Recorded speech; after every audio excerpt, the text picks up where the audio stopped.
Hey, fine people, thanks for checking out my video. Appreciates it. If you likes what you sees, please hit the like and subscribe button. Welcome, journey, entering. Let's go.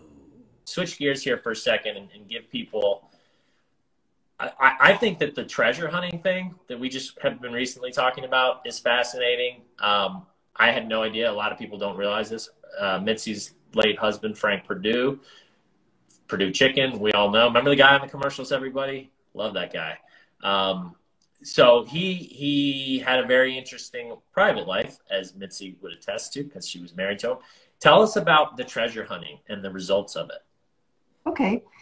Historically, the most valuable treasure ship that ever sank was called the Atocha, sank in 1622. In today's dollars, it had $2 billion worth of stuff on it. Emeralds, gold coins, silver coins, just treasure, and it sank.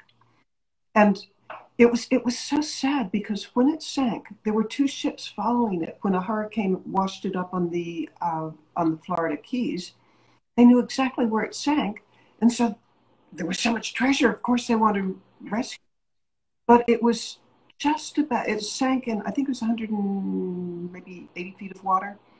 It was just beyond where the technology of the day would allow people to go, so they could get within like 10 or 20 feet of it, and they could see it when they were trying to recover it.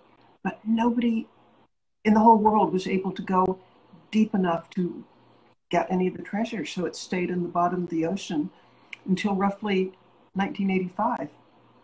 And Frank Perdue, he wasn't a treasure hunter himself, but he loved the whole enterprise, and he was one of 16 backers that were paying $1 million a year to find the Atocha. $1 million, not each, total, correct?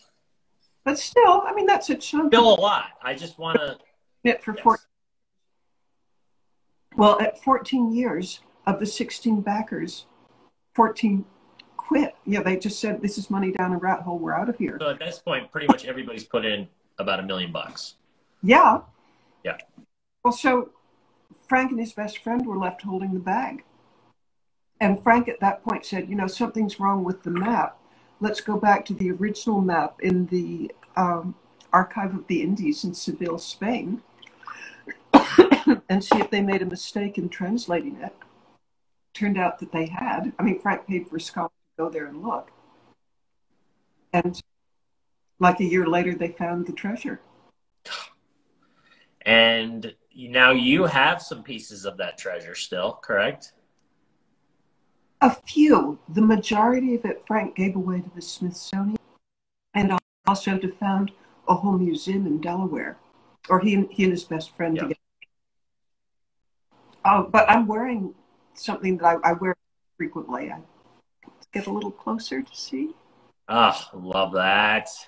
So right, if they're listening to the podcast, they won't be able to see it, but it's a silver coin from. What's the origin? The silver itself came from the mines in Potosí, which I think is Peru. Mm-hmm. And then they were, the coins were brought to Cuba. I think I'm right on that. Yeah, they were brought to Cuba, and then they were loaded on this boat that set sail for Spain.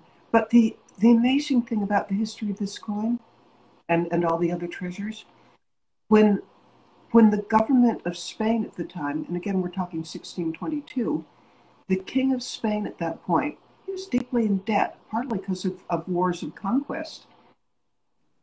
When he couldn't pay his debts, the bankers wouldn't give him any more money, and that Spain had been the absolute superpower of the world.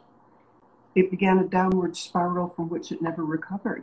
Get moving, build momentum, join the movement. Go to moremomentum.com to take a free life evaluator quiz on where you currently stand in each of your 5 courses.